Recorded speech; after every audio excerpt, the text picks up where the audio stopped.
Alright, guys. We are live with the Jordan Garber Now Raw recap. Very rare time I'm off work. I should probably turn my TV off here. There we go. Sorry about that. So, yeah, I am here with the Jordan Garber Now Raw recap. And you know what? I thought it was a great episode of Raw overall. So, let me grab a sip of water and we'll cover it all.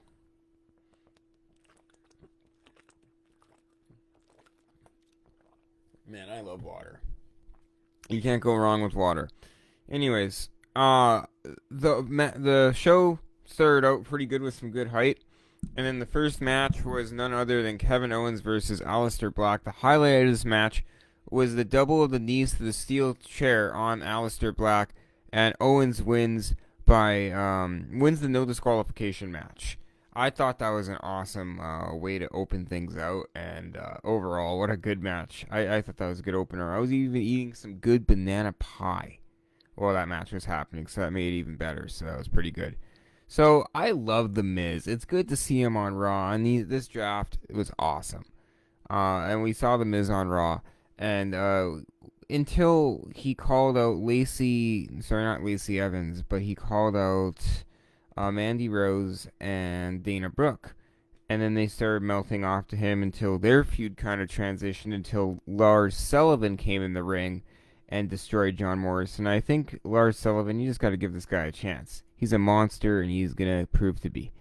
And then we have the tag team title exchange segment, meaning that they switched the titles. So the WWE Raw Tag Team Champions are now the WWE SmackDown Tag Team Champions.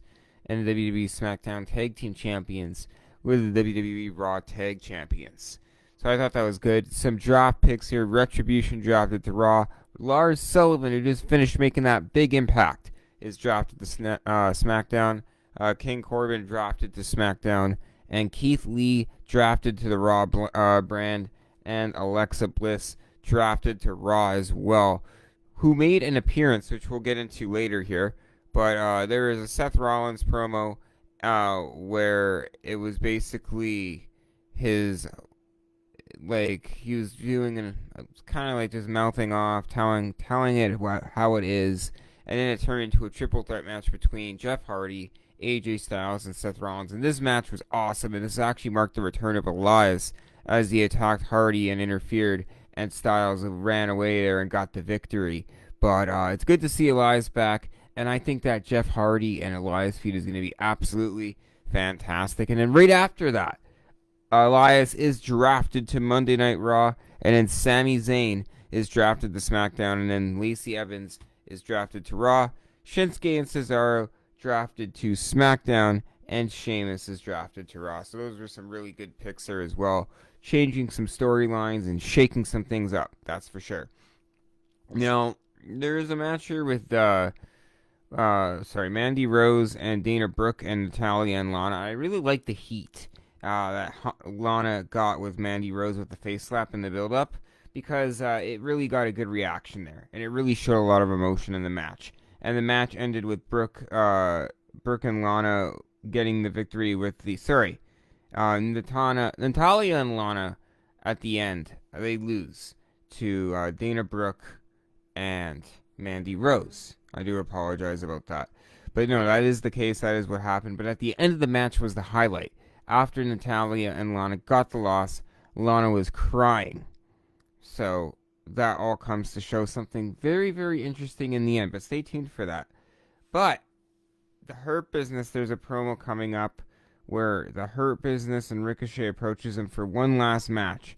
And if Ricochet loses, he joins the Hurt Business as he faces Cedric Alexander. So that follows into the match between Angel Garza versus Andrade, and Garza gets the win with the wing clipper. However, out of nowhere, Alexa Bliss shows up on TV, and then Sister Abigail, as known as Sister Abigail, and Bray Wyatt just destroy them in the middle of nowhere and in the middle of darkness, proving a point. It goes to black and to a commercial. It shows that Nikki Cross has been drafted to Raw, and Kofi Kingston and Xavier Woods, the New Day, has retained the WWE Raw Tag Team Champions there as they won with the Midnight Hour. after that was a promo that Elias delivered saying that there's a concert that Hardy will never forget, and he cannot wait to unveil that next week. That's what he said in the promo, so it should be really interesting to see what Elias means by that. So, the Hurt Business come out as it's Cedric Alexander versus Ricochet, and the highlight of this match here is that it was an Eddie Guerrero finish. The ref gets knocked down, and MVP grabs a chair and hands it to Cedric Alexander.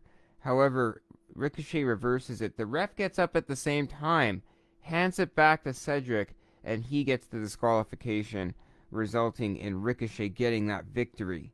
Roman Reigns versus Jey Uso promo at Hell in a Cell. That should be a really good match. I'm really excited for that. That's all I can say. Mustafa Ali Retribution promo. I think this guy has what it takes to stand out and be a true leader and be somebody who's truly dominant to the Raw brand. So it should be really exciting to see what this guy has at the table and what he can deliver. I love seeing the women in the main event. Like I said, when they said the Divas Revolution a few years back, I really think they should have meant it. Like, they should keep on going. And I feel like the main event should continue to be women's matches in some cases.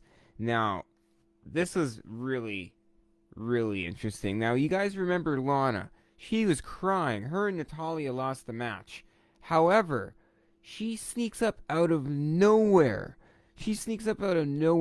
Wins the Women's Battle Royal, the multi-brand Raw and SmackDown Women's Battle Royal, and at the same time, there's a big brawl between Randy Orton and Drew McIntyre.